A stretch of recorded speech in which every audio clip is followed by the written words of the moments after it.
Hepimiz bütün müzik parçalarının 7 tane nota kullanılarak üretildiğini biliriz.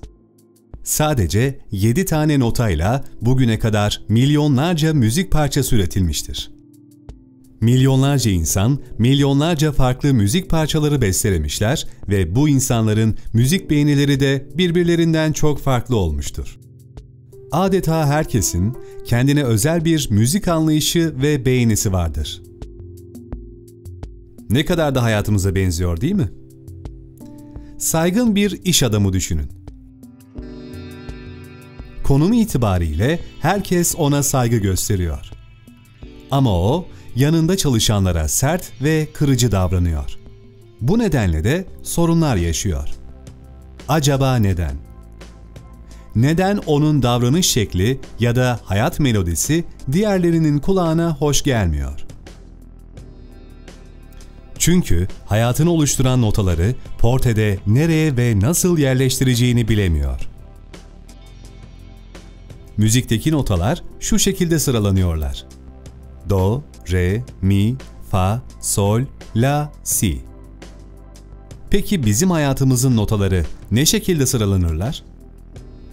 Doğru, iyi, hoş, olabilir, anlamsız, yanlış, kötü. Ve biz bu 7 tane notayı çeşitli şekillerde kullanarak hayat melodimizi oluşturmaya ve bestelemeye çalışırız.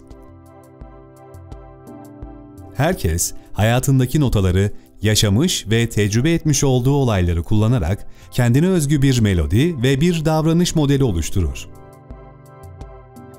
Eğer sadece doğru, iyi ve hoş notalarını kullanarak bir melodi üretmeyi tercih ederse melodi yavan olur. Eğer bütün notaları kullanmasına rağmen onları anlam oluşturmayacak bir şekilde ve bir düzene uygun olmadan yerleştirirse melodi kulağa hoş gelmez.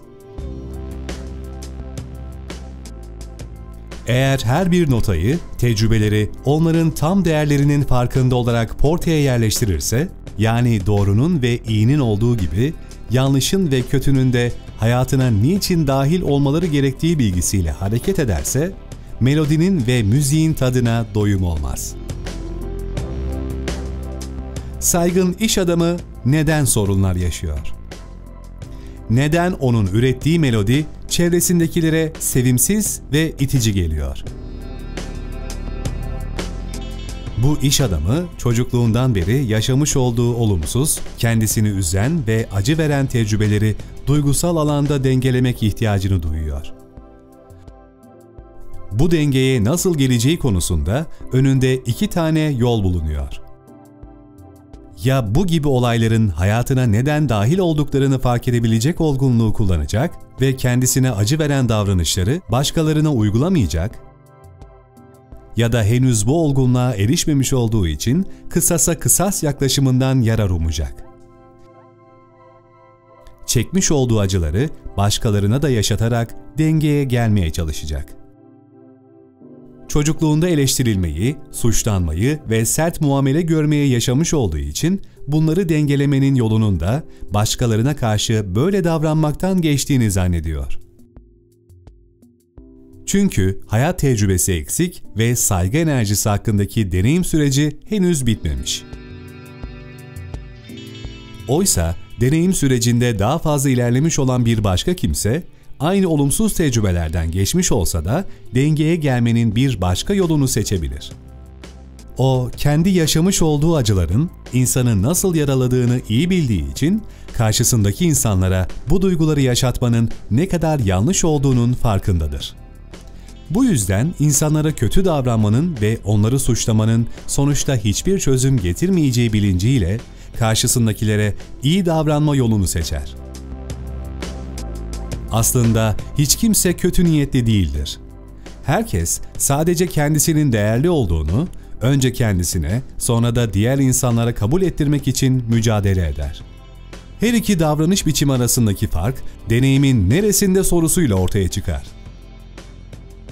O konudaki deneyimini henüz bitirmemiş ve saygı enerjisinin bütün boyutlarını ve detaylarını yaşamamış olan bir kişinin göstereceği tepkiler ve üreteceği müzik bize hoş ve sevimli gelmez.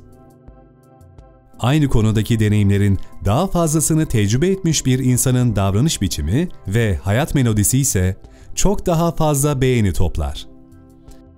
Holistik düşünce, bize notaları içine nasıl anlamlı bir şekilde yerleştirebileceğimizi gösteren bir portre sunar. Yaşadığımız olayları ne şekilde düzenleyeceğimizi açıklayan bir hayat şablonu oluşturmanın yollarını gösterir. Böylelikle daha olgun bir kişiliğin oluşmasına yardımcı olur.